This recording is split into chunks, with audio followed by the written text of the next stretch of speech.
Bos, jomlah buat velocity sekali je. Sekali je kat kamera tu. Peristiwa apa?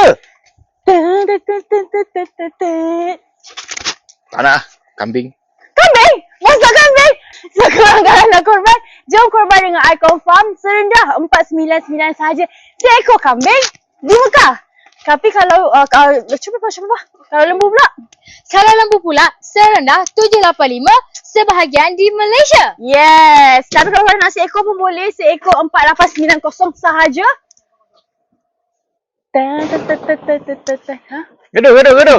Gaduh. Gaduh lah tengah. So korang tunggu apa? Kalau korang nak, korang boleh terus kontak kita. Sebab sekarang tengah ada kontes. Kontes ni kalau korang beli seekor lembu, korang berpeluang untuk menang 10 ekor lembu. Macam mana? If korang beli 10, nama korang akan masuk dalam kita punya kontes tu 10 nama lah. Selagi banyak korang beli, lagi tinggi lah berpeluang untuk korang menang. So, untuk hubungi, kalau nak hubungi, tekan saja link kat atas ni atau nombor yang tertera betul. Ada lembu Last. Velocity. 2, 3.